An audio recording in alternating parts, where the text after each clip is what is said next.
Halo sobat, sebelum kalian berangkat ujian IPS Topik, kenali terlebih dahulu ciri-ciri kalian berpotensi untuk lulus ujian IPS Topik di tahun 2023 ini atau enggak.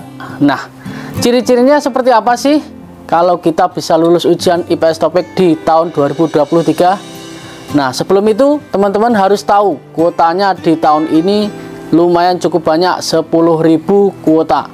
Jadi teman-teman jangan khawatir, Anda pasti lulus ujian IPS Topik di tahun 2023.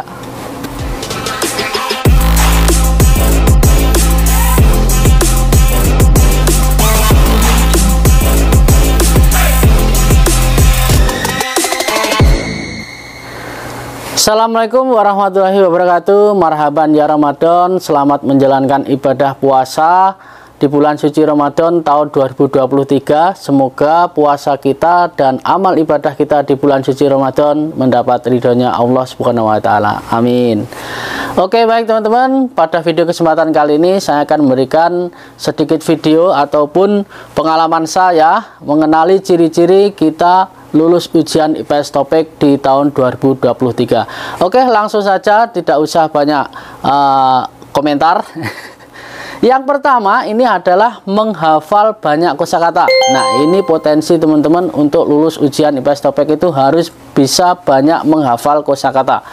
Dan yang kedua, bisa membaca secara cepat. Nah, ini sudah saya tulis. Saya ingat-ingat kemarin waktu saya ujian IPS Topik di tahun 2018 itu apa sih yang kemarin saya itu mendapat nilai 185.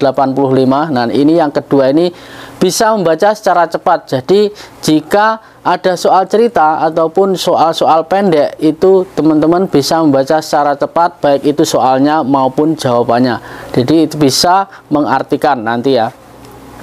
Dan poin yang nomor 3 adalah paham soal ujian. Nah, ini di sini benar-benar poin nomor 3 ini harus benar-benar teman-teman paham.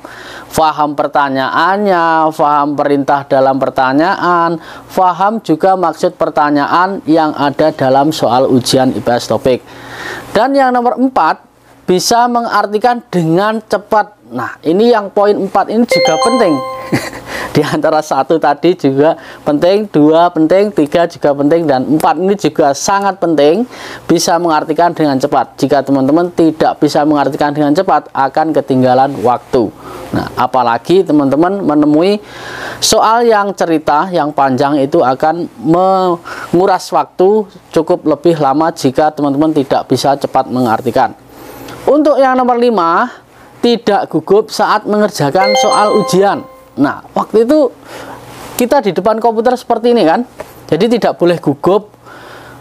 Apalagi di samping kita ada petugas ataupun pengawas orang Korea. Dan bagi saya sendiri, waktu pengalaman saya dulu, kalau ada petugasnya di samping kita itu sedikit gugup dan grogi. Nah, di sini di poin 5 ini jangan sampai gugup ya teman-teman. Dan poin yang 6, mempunyai mental yang cukup. Nah, berkali-kali saya memberikan saran buat teman-teman sebelum ujian IPS Topik, kuatkan mental. Karena kita akan berkumpul dengan banyak orang, kita harus menguatkan mental supaya kita tidak grogi saat mengerjakan ujian IPS Topik. Poin yang ke-7, selanjutnya teliti saat menjawab. Nah, ini poin 7 ini juga sangat penting, harus teliti, jangan asal menjawab. Klik. Nah, seperti ini, klik, lalu teman-teman tinggalkan, tidak baca lagi, tidak koreksi lagi jawabannya. Maka itu nanti jika salah, teman-teman akan menyesal seperti saya. Di tahun 2017 sangat menyesal sekali karena kurang 1 poin. Dan yang terakhir teman-teman, ini tidak boleh sombong. Ini poin yang sangat membuat saya bukan teman-teman, membuat saya itu harus rendah hati. Karena apa?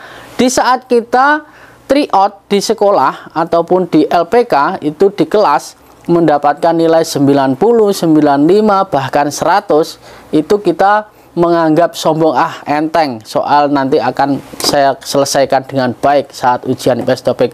Belum tentu teman-teman di ujian tryout ataupun waktu teman-teman di kelas tryout atau mengerjakan soal-soal tryout di kelas mendapat 200 ataupun 100 poin di ujian IPS topik nanti, belum tentu teman-teman mendapatkan 100. Nah, jadi teman-teman jangan sombong jika teman-teman sudah tryout di kelas ataupun di LPK mendapat nilai 100 ataupun 200 poin.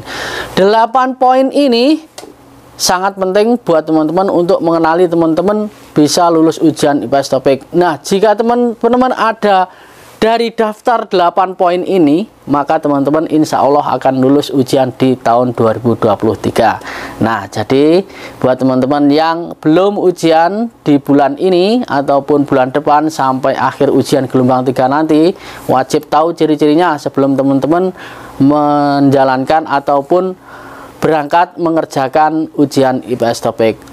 Tetap saya doakan semoga teman-teman yang ujian di tahun ini ataupun tahun-tahun yang akan datang lulus ujian dan bisa cepat terbang. Semoga bermanfaat.